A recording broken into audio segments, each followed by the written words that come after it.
gentlemen, this is time for our second segment on panel discussion. The moderator for the discussion is Mr. Farooq Viqaruddin Junaidi. Mr. Junaidi is currently the senior partner of Munif Ziauddin and Company. He has also Munif Ziauddin Junaidi and Company. He has also been partner of KPMG Tasir and Company's tax practice. Mr. Junaidi was also elected as member of the Southern Regional Committee and Council of the Institute of Pakistan, where he remained vice president for 2 terms. Mr. Junaidi also served as a director on the board of Karachi Stock Exchange as a nominee of SCP and also on the board of National Clearing Company of Pakistan Limited. Mr. Junaidi is a qualified mediator in Pakistan, an initiative undertaken by the government as part of the legal system reform to provide an alternate dispute resolution mechanism for settlement of commercial disputes. Ladies and gentlemen, please welcome Mr. Farooq Junaidi on the stage. Mr. Junaidi will introduce and invite the panelists to the stage. Thank you, Najam, for the introduction. I welcome you on this panel discussion. Let me brief you on the format that we are going to take in this panel discussion. We will have 3 panelists on this panel discussions. Each one of them will be given 10 to 15 minutes according to their own desire to speak on the budget, on the choice of their own choice. Particularly, I have actually requested Mr. Masood Naqvi to speak on the economy, the impact of the budget on the economy overall. And I've requested Mr. Ibrahim Sidat to speak on the direct taxes and Mr. Shabbar Zaidi to speak on the indirect taxes. May I now first invite all the panelists to take their seats, please. Please welcome the panelists. The first panelist will speak on the impact of budget on the economy would be Mr. Masood Naqvi. Although all the panelists do not need any introduction, they are well known to all the audience.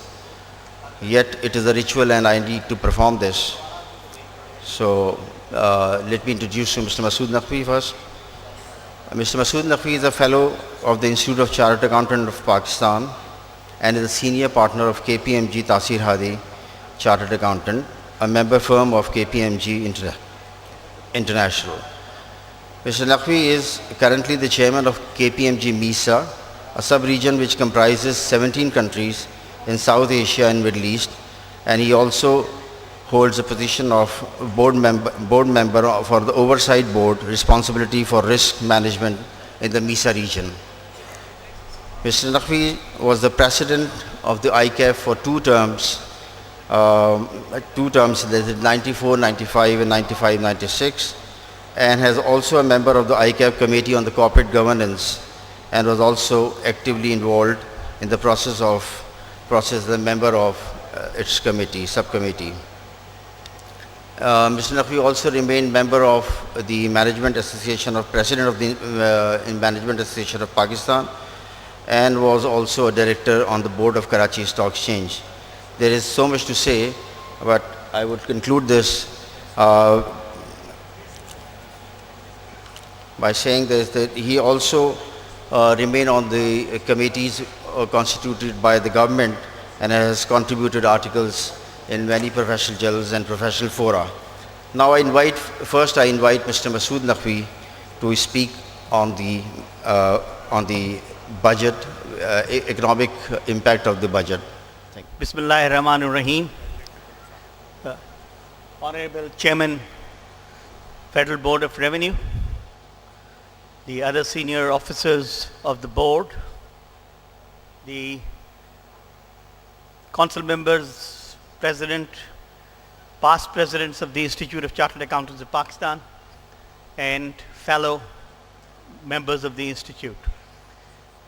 I've got a different role this time, so I'll be brief. I'll just be talking about few issues relating to the impact of the budget on the economy, as basically you have already heard Asad, who has described certain key threats and the triggers, and one thing is common between him and me. He is an optimist and I'm an optimist as well. And as such, we have a lot of hope in the future and the exploitation of the potential of this particular country in terms of all indicators which are required.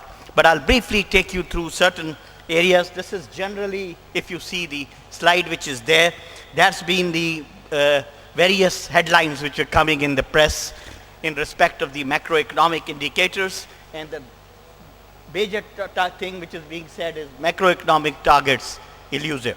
And I'll talk about it a little. Revised estimates, I think with the hall so large and spread out, I don't think the slides will be visible, but I'll just take you through some missed target situations which are there.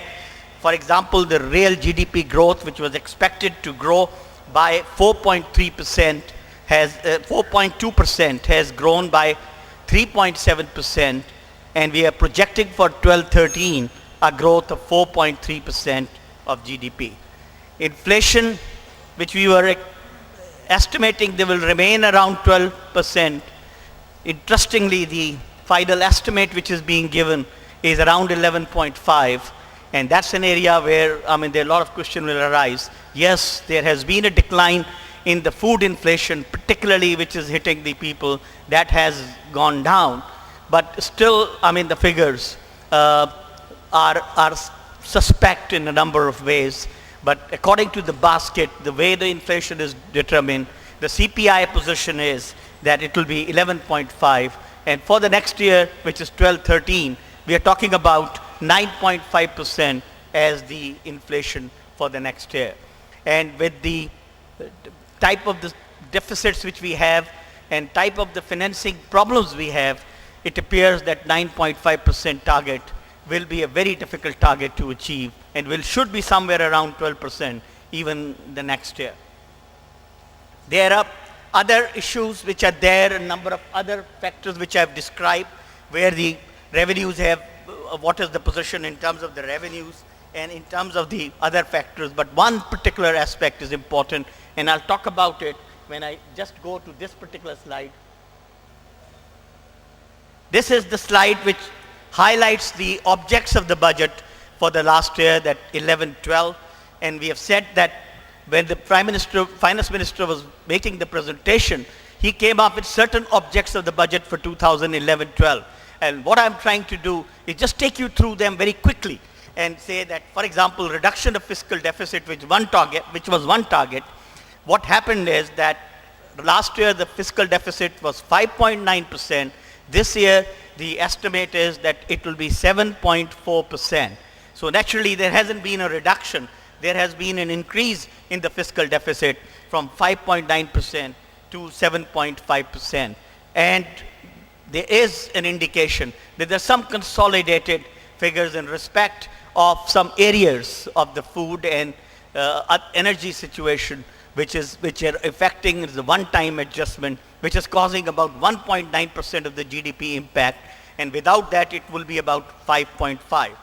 What we are projecting for 12-13 is 4.7% of GDP as the fiscal deficit.